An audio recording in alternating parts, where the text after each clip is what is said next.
안녕하십니까. 이번 시간에는 메가드의 인천 상륙작전 전략적 가치에 대해서 알아보도록 하겠습니다.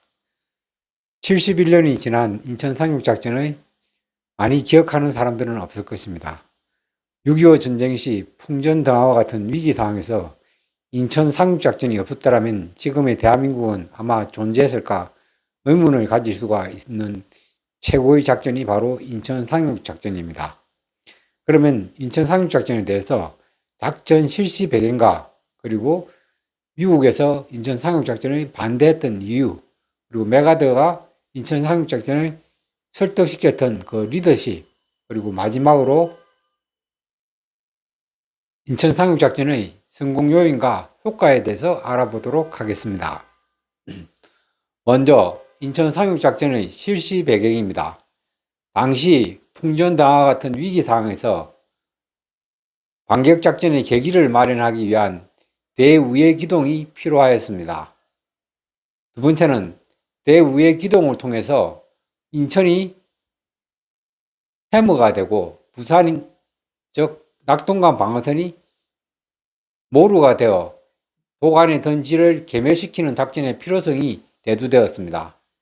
그리고 세 번째는 북한군은 낙동강 방어선까지 한 달 만에 내려왔기 때문에 보급선이 신장되어서 후방 보급이 취약했습니다. 그래서 후방 보급선을 차단하면 적의 식량과 탄약을 차단하면 적은 괴멸될 것이라고 판단하였습니다. 그리고 네 번째로는 이제 인천 상륙작전을 통해서 낙동강 방어선의 병력을 전락할 필요성이 대두되었습니다. 그리고 인천 상륙작전을 통해서 낙동강 방어선에서 반격작전 시 피해가 날 수 있는 10만 명의 병력을 구할 수 있다는 확고한 의지가 있었습니다. 그리고 인천이라는 지리적으로 불리한 여건에 기습 달성에 상대적 용이성이 있다고 메가드는 판단하였습니다.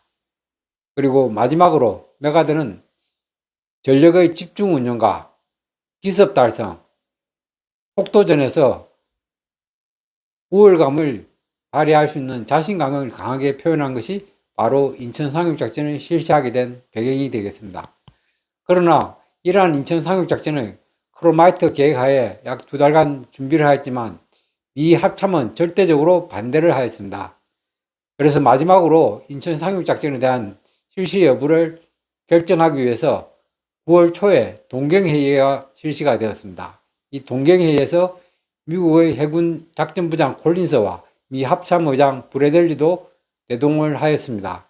이때 인천 상륙작전이 불가한 이유를 이야기하였습니다. 그 첫 번째가 인천 상륙작전은 조수간만의 차이로 상륙작전에 부적합한 자리고 작전은 실시가 불가능하다고 판단하였습니다. 두 번째는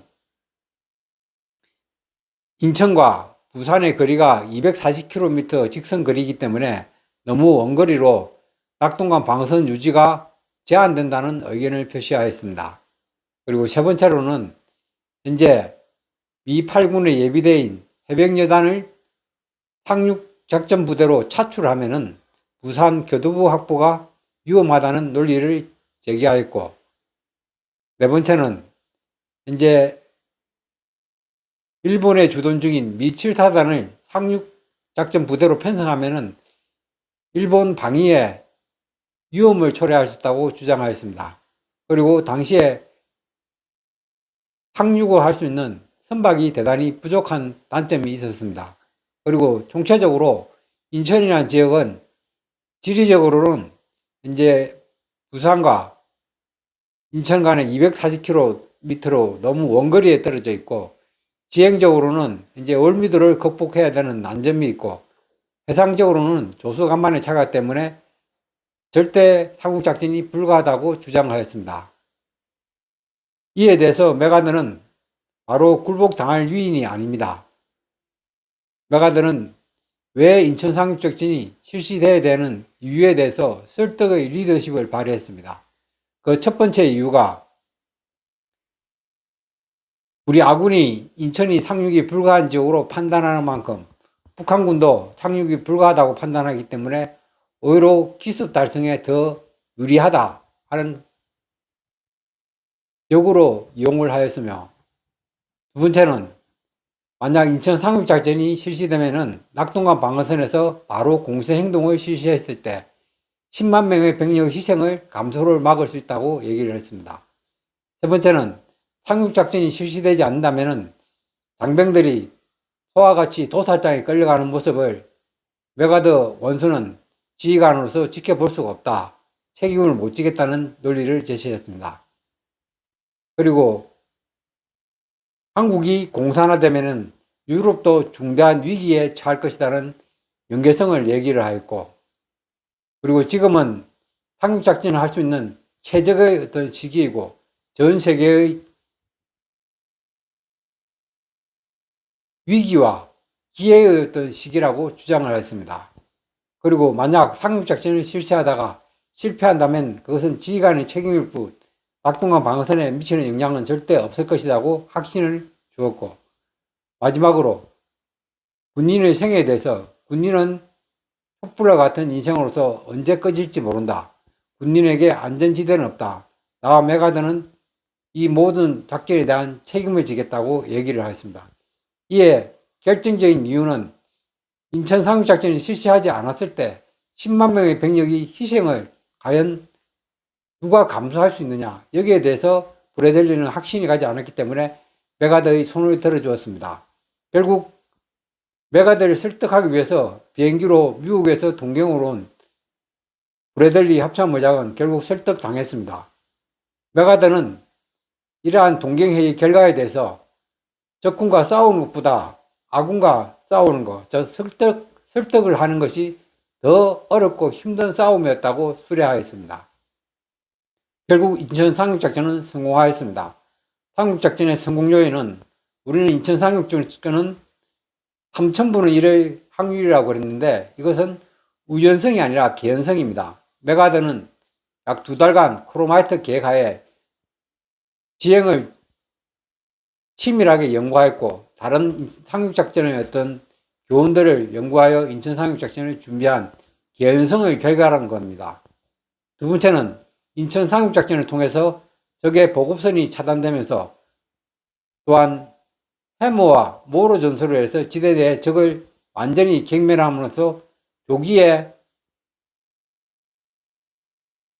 적은 괴멸하였고 낙동강 방어선에서 바로 반격작전을 개시할 수 있었다는 것입니다.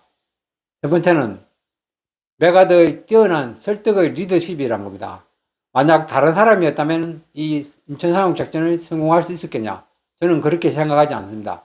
메가더가 주장했던 그 상대의 책임질 수 없는 어떤 그런 입장을 메가더가 잘 이용해서 메가더는 유해군 사령관으로서 모든 책임을 통감하고 사람의 생명이 가장 중요하다는 내용을 강조했기 때문에 작전은 성공하였습니다. 이러한 인천 상륙작전이 지금 71년이 지났습니다. 혹자는 메가더 동상을 옮겨야 된다는 얘기를 합니다. 그러나 메가더가 없었다면 대한민국이라는 존재는 없었을지도 모릅니다. 메가더는 사라졌지만 우리 한국과 함께 영원히 함께 할 것입니다. 지금까지 메가더의 전략적 가치에 대해서 알아보았습니다. 강의 들어주셔서 감사합니다.